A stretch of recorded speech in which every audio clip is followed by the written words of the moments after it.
महाराज जी, साधक को कैसे पता लगता है कि उसका अंतःकरण पवित्र हो रहा है? क्योंकि प्रतिपल तो उसको ऐसे लगता है कि मेरे में वही काम, क्रोध, लोभ की वृत्तियां हैं। हाँ, ये तब तक रहता है, ये भगवान की बड़ी कृपा है जो ये रहता है, क्योंकि इससे अहंकार नहीं आ पाता। भगवान अपने जनों में थोड़ा थोड़ा ऐसा दिखाते रहते हैं, जिससे अगर हृदय से पूछा जाए तो लगता है मेरे जैसा नीच अधम कोई नहीं है, मेरे जैसा अधम कोई नहीं। देखो, इतने बड़े महाभागवत श्री सूरदास जी महाराज, जिनके सामने स्वयं भगवान बैठकर पद सुनते, कह रहे हैं मौसम कौन कुटिल खल कामी, जिन मुंह को तन दियो ताको न भजन कियो ऐसो नमक हरामी। देखो कितने बड़े महापुरुष है, और क्या लिख रहे हैं अपने लिए, कह रहे जिन मुंह को तन दियो ताको न भजन कियो ऐसो नोन हरामी। मौसम कौन कुटिल खल का। तुलसीदास जी लिख रहे हैं, जो मैं अपने अवगुण कहूं बाढ़ई कथा पार नहीं लाऊं। यदि मैं अपने अवगुणों की चर्चा करूं तो कथा बढ़ जाएगी, वो हम पार नहीं पा पाएंगे। हनुमान जी महाराज कह रहे, असमय अधम सखा सुनो मोहू पर रघुवीर।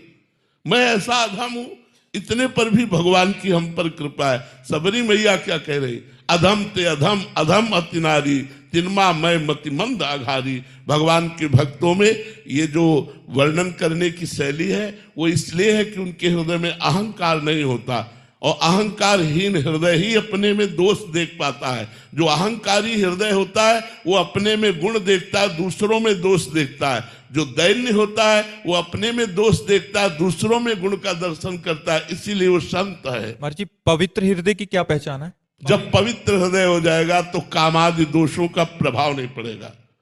जो काम, क्रोध, लोभ, मोह, मद, मत्सर, ये 6 दोष हैं, इनका प्रभाव नहीं पड़ेगा। काम, क्रोध, मद, मान न मोहा, लोभ न क्षोभ, राग नहीं द्रोहा, जिनके कपट दंभ नहीं माया, तिनके हृदय वशो रघुराया। जहां काम, क्रोध, लोभ, मोह, मद, मत्सर का प्रभाव शून्य हो जाए वहां हृदय निर्मल। अगर थोड़ा भी आकर्षण है तो उस हिस्से में अपवित्रता बनी हुई है। और कभी कभी पवित्र हृदयों में भी इनका विकार का आक्रमण देखा गया। भगवत प्राप्त महापुरुष पवित्र हृदय, लेकिन कीन हो इस कबहू अभिमाना, सो खोवल चा कृपा निधाना। भगवान उसके अभिमान कहीं कहीं न कहीं जागृत। जैसे देवर्षि नारद जी कितने भगवान के नजदीक है, रोज भगवान का दर्शन करते, भगवत साक्षात्कार महापुरुष है, लेकिन एक दिन उनके मन में अभिमान आ गया कि मैं तो काम विजयी हूं। तो भगवान ने माया रची और वो काम से परास्त हुए, भगवान ने उनकी रक्षा की।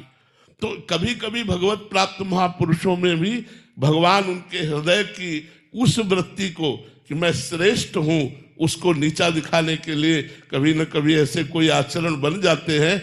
जैसे माँ अपने बालक को सजाती है लेकिन बाद में काला टीका लगा देती है कि किसी की नजर ना लगे मेरे बालक पे, ऐसे ही भगवान अपने संत को सजाते हैं, बाद में कोई एक काला टीका लगा देते जिससे काला टीका से उन पर नजर नहीं लगती। अरे वही है जो हमने देखा था, ऐसा वही है जो ऐसा। एक दो आचरण ऐसे छोड़ देते हैं जिनके कारण लोगों की दृष्टि उसी में अरझ जाती है, और महापुरुष की महिमा को न जानकर वो लाभ नहीं ले पाते। ये भगवान ऐसा गुप्त रखते हैं। जब वो महापुरुष पधार जाते हैं और उनकी जीवनी लिखी जाती है तब उन्हें इतने बड़े महापुरुष, और जब सामने होते हैं तब हम समझ नहीं पाते कि ये इतने बड़े महापुरुष हैं।